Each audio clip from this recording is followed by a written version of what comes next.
Hi. I just really like dancing. I'm not very good at it, but it's quite nice to dance. It's nice to extend the music out a little bit further. Has everyone had a nice lunch? Yes. Radical. My name is Jim. I'm the founder of an iced coffee company called Jimmy's Iced Coffee. Can you put your hand up if you've ever heard of us or tried us, and/or? Yes, this is such good news. First of all, I'm just going to show you a little video about who we are and what we do. I hope you enjoy it. And then bang!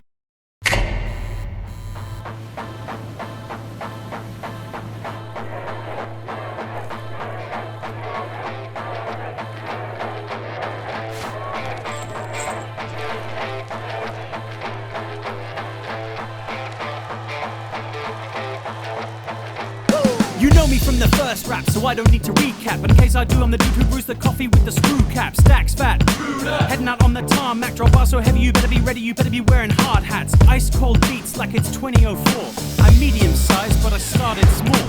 And now I stand tall. The sales, the reach, the YouTube views of Boscombe Beach. But it's plain to see, it's not about dollar when there's dreams to be followed. All you gotta do is I'm the pharaoh, the sphinx of resealable drinks. I reign over this hood like a packaged goods prince. The Southwest is cinch, so now I'm burning rubber. And I stay on my grind like a badass mother. Yeah, there ain't no other brew brother like me.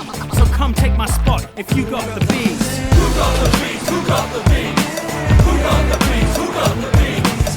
Who got the beans? Who got the beans?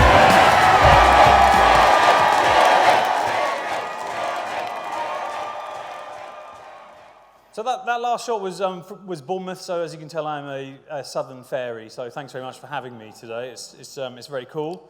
I'm going to get straight into the next slide. Does anyone know the notorious B.I.G. or Biggie Smalls? Okay, awesome rapper. He had a track called the 10 Crack Commandments, which is all about selling crack. Fortunately, we don't sell crack, we sell iced coffee.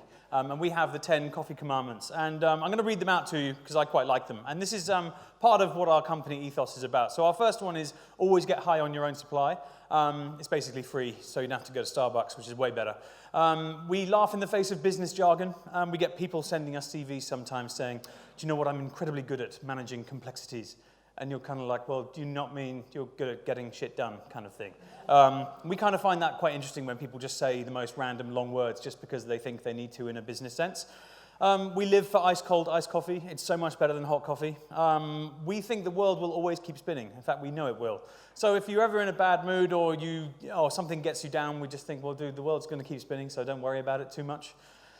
We like the idea of speaking up and not holding it down. In our company, we try to get people, if they're not happy with something or they want to suggest something, we get them to speak up and not hold it down. We don't want to be one of these hierarchical companies. We want everyone to be on the same level. So if someone disagrees with something, although they might feel like the bottom of the pecking order, we want them to speak up and let us know what's going on. We also believe that money is a byproduct. I go on to this a little bit later, so I'll skip on to the next one. But there's a really nice one, which is asking for forgiveness and not for permission. A great little example of this is our product, which you've seen on the first slide. It's a carton of ready-to-drink iced coffee. And one day we were asked if we wanted to go to Taste of London, which is this kind of food and drink exhibition held at the Olympia.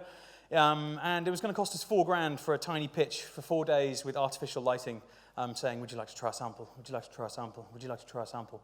And it's very tiring, and it's extremely expensive. So we thought, why don't we just turn up to the exhibition centre outside when the security guard's not looking in a van full of ice-cold iced coffee, just as everyone's leaving. And we did that, and we sampled about 2,500 iced coffees in the space of about half an hour.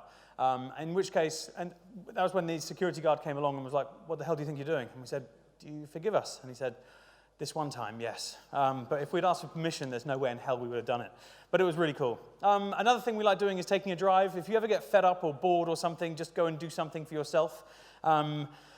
It's really important to know what your limits are, and I know where I've been doing it for 8 years now, and I kind of met my limit at the beginning of last year, and I now know my limits, and I know what I can and can't do, and I've really enjoyed, recently we've been going and doing sea dips, and we go swimming in the sea just in board shorts, and it's about 7 degrees, but it is amazing, and you only go in for a few minutes, but it's amazing what it does for your mental health and your physical being as well. It's really, really cool, except for those parts that shrivel up and go into really weird places.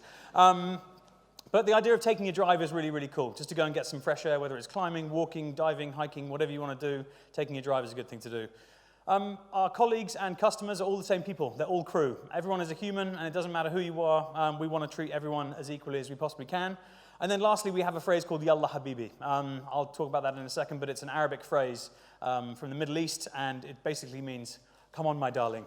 And we like the idea of getting a move on. We don't like sitting around doing nothing. Now, does anyone recognize this lady? Okay, rock and roll. So this is Sister Mary Clarence from Sister Act 2. Which was on Film 4 the other night, which was really, really cool. And I watched this film when I was a nipper, and she says the most amazing quote, which is, if you want to be somebody, if you want to go somewhere, then you better wake up and pay attention. Now, does anyone know this line from the film? Put your hand up. Okay, great. Out of the people who put their hand up, does anyone want to sing that line from the movie? I spoke at a John Lewis conference about 3 weeks ago in front of 700 people, and they were all from their head office, and one lady at the back put her hand up, and she kept her hand up, and she sang the entire line in front of 699 other people. So I challenge thee. Is anyone out there up for singing this one line? I'll move swiftly on. But yeah, so this is a really cool quote for me because if you do want to be somebody and if you do want to go somewhere, then you do need to wake up and pay attention. You're allowed the odd hangover lie-in, but in general, you need to get up and you need to crack on. Heather getting up at 4 o'clock in the morning is a little bit too much for me. My kids do that, or they did that, and they don't do it anymore, and I don't really want that again. So this is the kind of bulk of the story. I was born and raised in Dubai in the Middle East, and it was epic. It was hot every single day of the year, bar 4 days when the rain came, and that was it. But I came back to the UK when I was 18, and it just rained. And I was just like, what is this grey stuff, and why is it raining all the time? This is really rubbish, and it's quite cold. Can I have a jumper, please?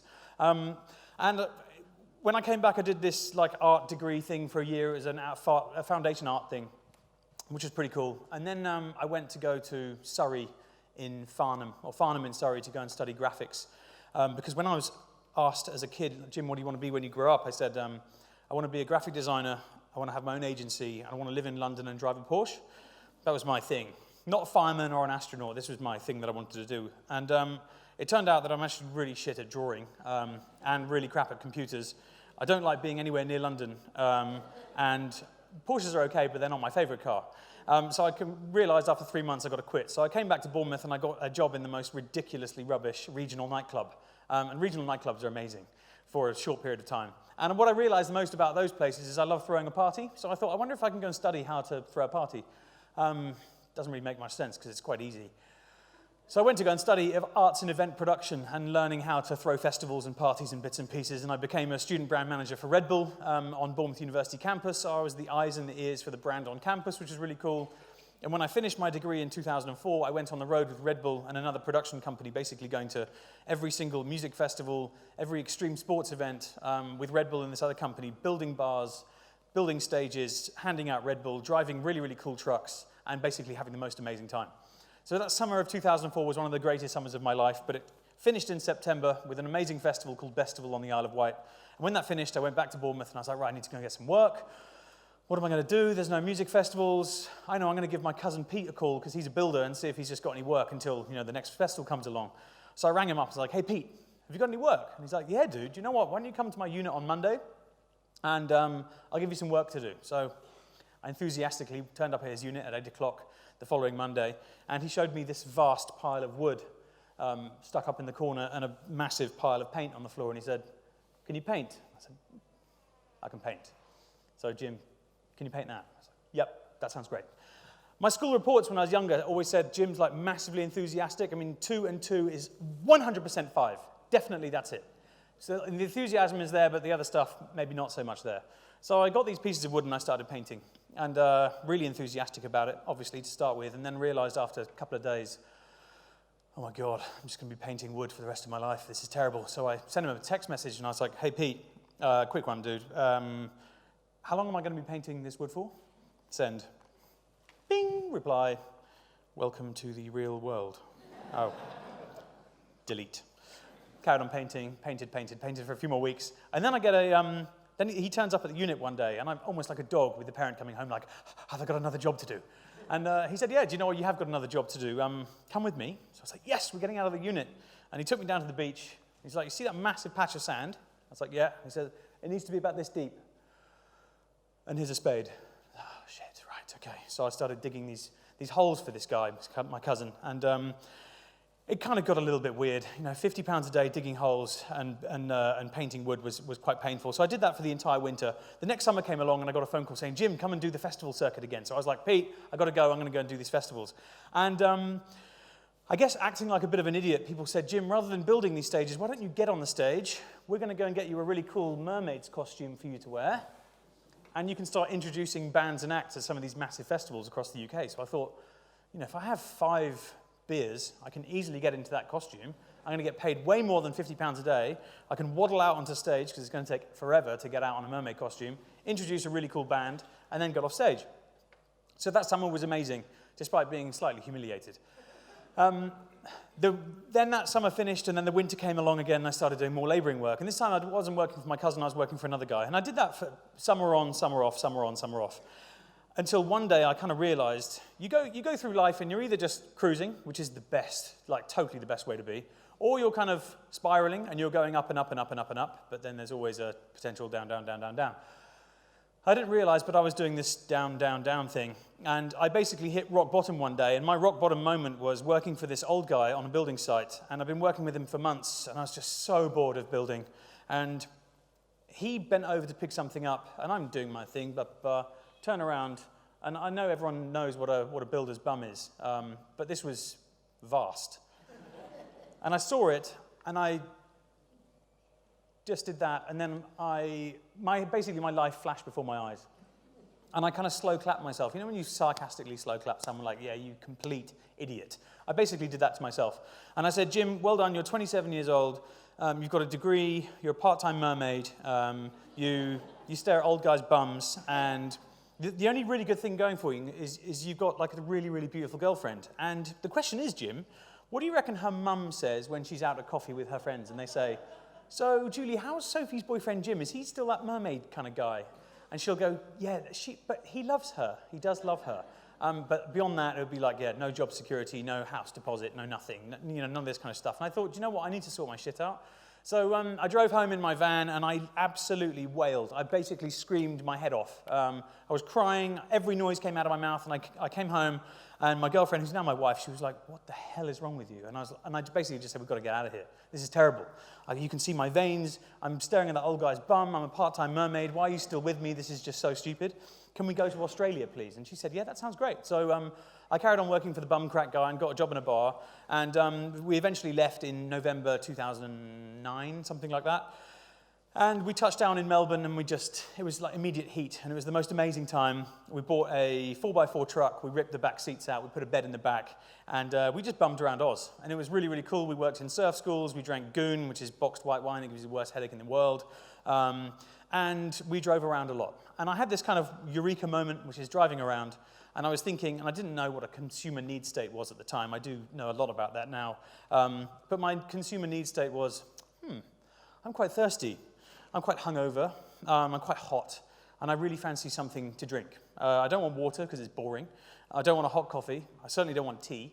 I don't want any more Red Bull because I've had enough of that, and I don't want any glucuronolactone or taurine. So, hey, I wonder if there's anything else in this petrol station. So I'm wandering around this petrol station, and in this fridge, in this petrol station, is this product called Farmers Union Iced Coffee. Has anyone ever had one of those before?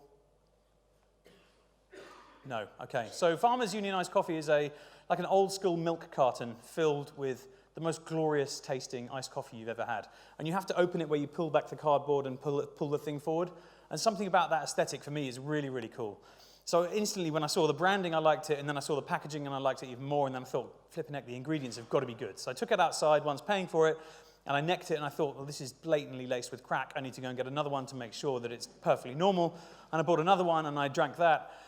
And from then on, it just basically became my best friend. And I had 2 or 3 of these things a day. And I decided to write to this company called National Foods that owns this brand. And I said, hi, my name's Jim. I'm a part-time mermaid from the UK.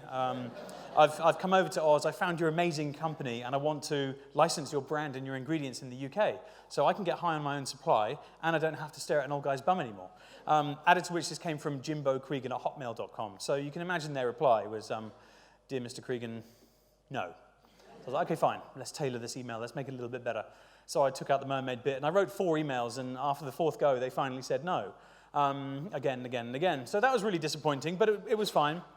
We left to go back to the UK after about 5 months, sadly, and we came back, and I get immediate phone calls saying, Jim, festival season is about to start, get your mermaid costume on, let's get busy. And I just thought, you know what, if there is a burning building as a career and I'm in it, that's the one that I'm in, and I need to jump from this burning building, otherwise I will just rot. So I thought, you know what, I'm going to give this iced coffee thing a go. So I went to a local Sainsbury's in search for an iced coffee just to drink one. And there were 42 facings of iced coffee in Sainsbury's, and I was like, yes, it exists. But it all looks rubbish. It's all like fully plastic. It was all like really, really weird brands. One of the big brands doesn't pay tax, and all these other things. And I kind of looked at them, and I tried them all, and they're really, really sickly sweet. And I thought, God, they're not giving me any refreshment. They're just cold. They're just like really, really sick and sweet and rank. But that made me think, in true Dragon's Den style, that there's now a gap in the market. And I spoke to my sister. She was running a coffee shop in Christchurch at the time, and the high street in Christchurch is full of coffee shops. So she wasn't making much money. Business rates were going up through the roof. And I said, look, why don't we use your coffee shop as a late-night lab? We're going to make our own iced coffee. We're going to close the doors once our family and friends are in, and we're going to tell them all about our idea.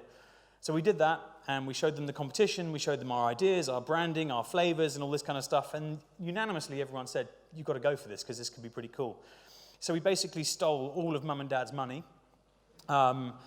which is very foolish when you consider actually how much they were left with. It was probably it was the biggest bet of their entire lives. Just a quick note, they have been paid off, and they're now shareholders, so they receive dividends each month, which is the most exciting thing in the world. We then found a manufacturing plant, and we basically got to work trying to create this iced coffee. So what we did is we created 3,000 of these blank cartons. We found these amazing cartons, and we filled them with our iced coffee, and then because we couldn't actually print the cartons just yet, we had to hand sticker 3,000 labels in a walk-in fridge for 25 hours, which is very, very cold and very arduous, but it meant that we had a product. And we took it to buyers, we took it to bin men, we took it to surfers coming out of the sea. We gave it to anyone who we thought might want an iced coffee at that particular time. So when we went to Selfridges, we just rang them up and we said, hi, my name's Jim, I'm a part-time mermaid. I went to Australia, I found amazing iced coffee. I come home, I made my own. I want to stick it in Selfridges in Oxford Street because it's the coolest place in the world. She was like, yeah, why don't you come in and talk to the buyer? So I spoke to the buyer and said the same thing. And she said, well, when do you want to launch? And I was like, what do you mean, when do I want to launch? And she's like, I don't have much time. When do you want to launch? I was like, so you're going to take the product? And she said, yes. She said, there's no barcode. I said, do you know where I can get a barcode from? I have no idea where to get a barcode from. Is there like a shop on Oxford Street where you can buy a barcode? I don't know. But apparently you can get them online. I still don't know where to get them. Luckily, because of my business partner, Sue, she looks after that side of the business. So we made the product, and we launched in Selfridges on Oxford Street on April 7th, 2011. So we're just over 8 years old of trading, and now we're in a whole bunch of places which are really, really cool. That bottom left picture is myself and my sister. She is clearly the bearded one. It's cool. When you've got a business partner, you can split down all the stuff that you do and don't want to do. So John, who spoke earlier, said, you know, if you're not any good at numbers, just get someone to do the numbers for you. I'm really, really crap at numbers, so we get someone else to do the numbers. So is my sister, actually. So we actually got a third person in to kind of help us. And without him, we would definitely be dead. The last picture is just where we live, and I live so close to the sea. It's about a 3-minute flip-flop scuff to the beach, and going and swimming in there every day is the most amazing thing. And I just implore you to do the same thing, whether it's dipping in the river, dipping in the sea, or going for a big walk in the forest. Is just the coolest thing ever. So this is our stuff. So when we go to buyers' meetings, this is the stuff we pitch, and I'll just give you a little rundown. These are the kind of places that you can find us in, which is really cool. Sainsbury's, their strapline, try something new today. And I kept on saying that to them for about 3 years for them to take the product on, and they kept saying no, probably because I was just taking the piss, but never mind, that's their style. So these are the places you can get us in, and then this is, I'm going to try and keep up with our pitch. So we are refreshing, resealable, convenient, and rad at picking up a few ingredients in this product ain't a fad. We do 4 different products that make up our range, and at $1.59 is just a pinch of your change. We're a British brand, and we want to keep your chin up, and soon we'll be in every store because we ain't going to give up. Beat you there. Thank you very much. Thanks. We went to like a small supermarket chain, and we sat opposite the buyer, and it was kind of like getting towards the end of the day, and he's pretty tired, and I was like, dude, do you like hip hop? And he's like, I like a bit of music from time to time. So I played a backing hip-hop track to this, and it popped up, and he managed to rap his way through it, and at the end, just absolutely sweating, but so happy with himself. And you knew on his drive home, he'd be like, ba, ba, ba, ba, ba, ba, ba. We didn't get the listing. So so as we're talking about our crew and our customers, they're all pretty much the same people. But we just know that our customers, like pretty much everyone else's customers, they like quality. They're big experience lovers. They like exciting products. They're like friendly people. If you're miserable, they're not going to buy from you. They're Instagrammers. I quit Instagram about a year ago, and it's the best thing I've ever done in my life. They're happy to complain, and they'll do it on Instagram, and they'll have like a picture of their sad face doing a selfie going, this product's crap. And you're just like, you're a dick. But then the good thing is they're also happy to compliment, and then they'll spend hours putting the iced coffee on a park bench with like light coming through the trees, and they're like, oh, this is amazing. So in which case they're great people.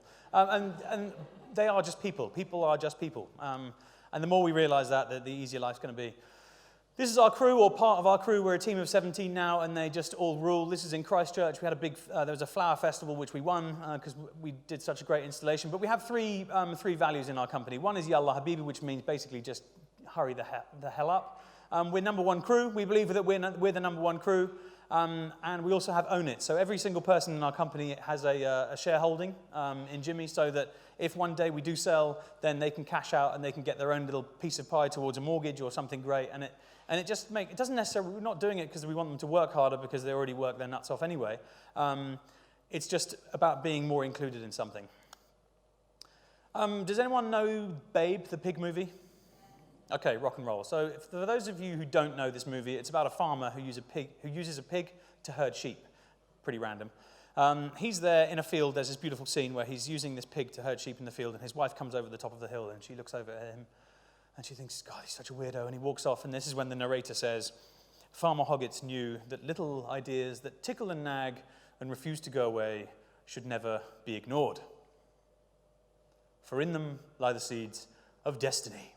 And I heard this, I've seen this film 100 times, but I heard it recently on holiday, and my kids were watching it, and I was in the kitchen, and the narrator's voice is amazing, and I instantly started crying because I just thought, this is exactly why I'm doing what we're doing today. I was a part-time mermaid. I went to Australia. I found iced coffee in this fridge, and then that moment it just went, ting, dude, you've got to make iced coffee. That's it. That's your thing for the rest of your life. Hopefully not the rest of my life, but a fairly long time. And it's just been one of these things that has been this idea in my head that didn't let me go to sleep, and it woke me up the first thing in the morning when I did actually go to sleep. And it's just been the most awesome quote that I use a lot. So our marketing stuff. I'm sorry I couldn't bring any stuff up today. Trying to get a cool box into the overhead compartment from Bournemouth would have been quite a struggle, and I think the plane would have maybe done something funny. But just our marketing in general, we tell people about our stuff on pack. That bottom right picture is a picture of one of our hats. KYCU stands for Keep Your Chin Up, which is the strapline for our company. We have two reasons for Keep Your Chin Up. One, if you don't keep your chin up, then you're going to walk around like this all day and turn into the Hunchback of Notre Dame, and no one's going to want to talk to you. So if you keep your chin up, then people are going to be more engaged in wanting to chat to you. The second thing is if you don't keep your chin up when you drink our products, you will just pour it all over yourself, and that's just going to be a complete waste, and you'll need to go dry cleaning. One lady thought, I was on holiday recently wearing that cap, and the lady came up to me and she said, what does KYCU stand for? Is it the Kentucky Fried Chicken University? And I was like, yes, it is. That's the coolest name ever.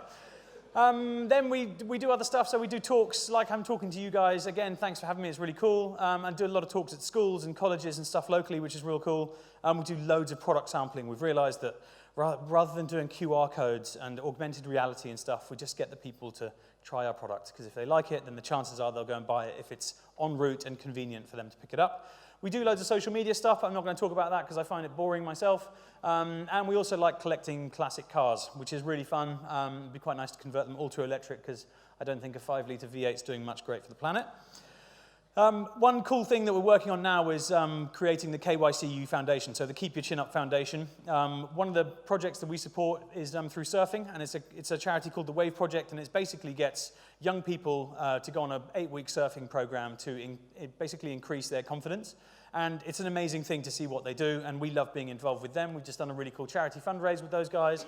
When it comes to our coffee, we are certified Rainforest Alliance, which is really cool. And we also want to be plastic-free by 2020. Our cartons at the moment, as you've seen in the picture, they're like a cardboard carton, but they have a plastic lid, and the plastic lid isn't good enough. So we've actually gone a step further, and we've managed to get plastic lids made from sugarcane instead of ethanol, which is great, but it's still plastic. So we want to be plastic-free by 2020. It's just not a cool thing doing single-use plastic all the time, and we want to kind of lead the way as a brand doing that. So everything else must be done with attention and precision to detail, or precision and attention to detail. These are our three most boring guys in the office. That's the finance guy in the middle. I don't even know what the other two guys do because they're so boring. I made them pose like that, obviously, but these guys are totally geeking out. When I get up to their laptop, they've got one of these like curved screens like the Matrix, just looking at these numbers fall down. And I'm just checking that they're awake, because I just don't know how people can do that for a living. It's just unbelievable. But they are the other half of the brains, and they're amazing. When you sometimes walk around Bournemouth, and someone will come up to you and go, you're the iced coffee guy. And you go, yeah, I am. And they go, do you know what, mate? You've made it. And you kind of go, that's really kind, man. But I haven't made it, because if you've made it, then there's nothing else on the other side. So we class it as kind of making it. And there's two things. You've got your business side and your life side of making it. And I've just got an example of how I've kind of feel like I've made it, or done making it, in my personal life. Is when I first started Jimmy's, we had we rented a flat. And the flat, I've always been a massive fan of fires, like wood burning fires, not kind of full house fires. We had a flat, and it had a boarded up fireplace. So we rang the landlord, and we're like, dude, can we take the wood off and put a thing in? And they're like, no, you can't do that. I was like, okay, fine.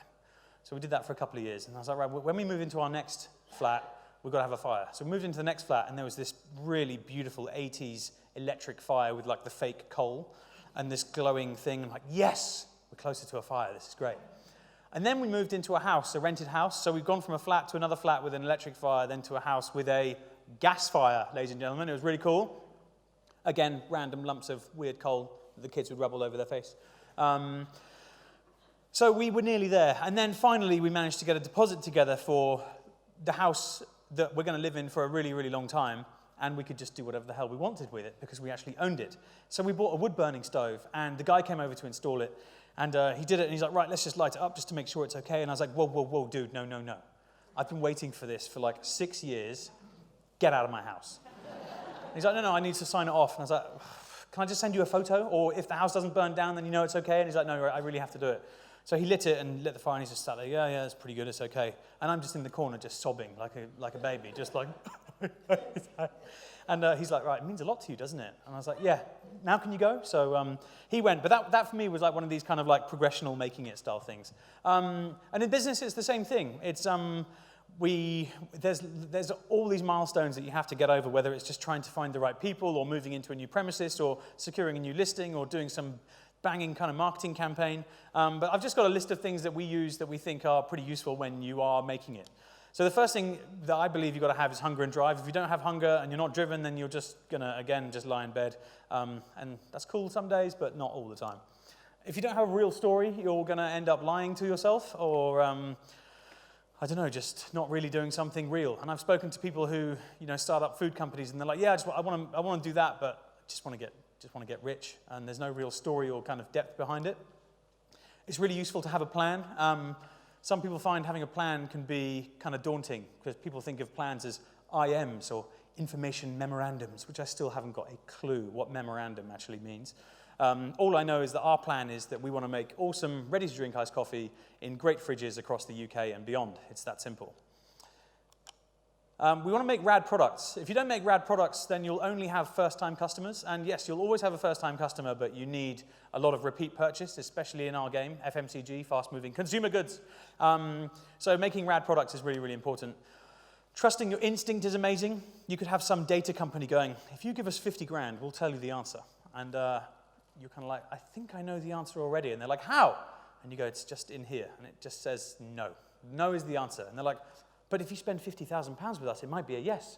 I'm like, yeah, but trust me, I just know it's a no. And it's taken quite a long time to get to that point, trusting your instinct. But when you do end up really trusting your instinct, you've already won, which is cool. This leads on to learning to say no. At the beginning, we just said yes to everything. And that's just a bit pointless, because you end up doing stuff that you didn't want to do. And if you say yes to something you didn't want to do, the chances are you're going to have to do 1, 2, 3, 4, 15, 20, 35 things until that thing's done that you didn't even want to do in the first place. And imagine saving those 35 things for something that you actually did want to do. Building an epic team. This has been a big mission for us, but it's been an amazing mission. And we've got such a great bunch of people, and we love them to death. building a culture that people love. This is both internally and externally. So if you come to our office, it's not false ceilings and just like sit-down desks. We are very much stand-up desks. We're in a big warehouse. We play music. We have a kitchen for everyone to hang out at first thing in the morning at 8 o'clock when we all come in. We all have scrambled egg and we chat, and then we go to our places and we do our stuff, which is real cool. And then lastly, letting money be a byproduct of your dream. The reason why we started Jimmy's was A, so I could basically just get high on my own supply and didn't have to stare at an old guy's bum anymore. And I get much more joy out of seeing a stranger buy our product from a Tesco Express. I saw a guy come out of a Tesco Express the other day with a mocha, and he stood at the bus stop and he cracked it open. He must have had it before because he just tilted it up and just drank the whole thing in one go. And I was driving by him about 3 miles an hour. I'm so glad I didn't crash because I just did not take my eyes off him. And it was so rewarding to see someone actually enjoying the product as much as I enjoyed the product that I had in Oz. And I really, really like that. Why do I get out of bed in the morning? I don't get out of bed because my wife's in it because she's really hot. But I do get out of bed because she needs looking after. I also get out of bed so I can look after my daughter, Wynn. She is what's known as the domestic terrorist. And I also get out of bed to look after my boy, Kip. He's just an absolute sweetheart and love these guys to death. So that's my family. I get out of bed for those guys. I get out of bed so I can go to work. Well, I don't really call it work, but it is work. But go and hang out with the crew and come up with some fun stuff. I get out of bed so I can drive our old big Mercedes van and we can take a bunch of people who want a competition with us on Facebook or something and we'll go surfing to the West Country. And I get out of bed so I can come to Newcastle and chat to you dudes. So that's work. And then I also get out of bed so that I can drive my old Mercedes. It's like a bath and it's really cheap, but it's the most amazing car in the world. I get out of bed so I can go swim in the sea every day. And I also get out of bed so I don't need to dress up. This is one of my costumes. This is me as a leopard in a leotard with a few socks down in that area. I don't know where that suit is. Hopefully it's on fire somewhere. But I basically get out of bed so that I work so that I don't ever have to do this again. Because if our iced coffee company failed, I'm sure I'd get a phone call saying, I knew it would fail. Why don't you come back to the festival scene again? And I just can't do that. So that's keeping the wool from the door. So that's my playtime. There's a beautiful quote by a lady called Mary Oliver, an American poet, and she says, "Tell me what it is you plan to do with your one wild and precious life." This is such a beautiful quote, and I heard it from a lady called Renee Elliott, and she is the founder of a company called Planet Organic, which is an organic food shop thing around London. And she told this at a talk, and she's just an amazing lady, and I've stolen her slide, but I just find it so enveloping and so beautiful. Because we are wild, and we are really precious, and we might not think we're precious, but if we're lucky enough to have parents around, and brothers and sisters, and best buddies, and aunties and uncles, then you are precious to them. So you've got to look after yourself, not just for yourself, but for them. When people go, it's not fun, and it's important to look after yourself. So this is our future. This is a quick snapshot of what we want to go into. And like we said, 2020, we want to be plastic-free, so this is what's called Illumi-Tech. Ladies and gentlemen, it's a can bottle, and it's infinitely recyclable and 100% aluminium. So that's really, really exciting. We want to do more stuff internationally. We are selling our product back in Dubai, where I grew up, which is really, really cool. But we also want to get into more places. So that's going to be part of our drive for the next couple of years. We want to make more Kentucky Fried Chicken University hats and more merchandise. It's kind of fun, people buying into our lifestyle. I mean, I don't see many people rocking innocent smoothie hats, but people are kind of down for wearing our gear, which is really rad. And we want to make more products. We've got a flat white launching in a can very soon, which is going to be really exciting. It's like a 250ml Red Bull style can, and it's going to be packed with coffee and a little bit of milk, and it's stupidly tasty. So keep your eye out for that. And lastly, I just wanted to say my advice in business and life, ladies and gentlemen, is to always, always Kentucky Fried Chicken University or keep your chin up. Thank you very much for listening. Cheers.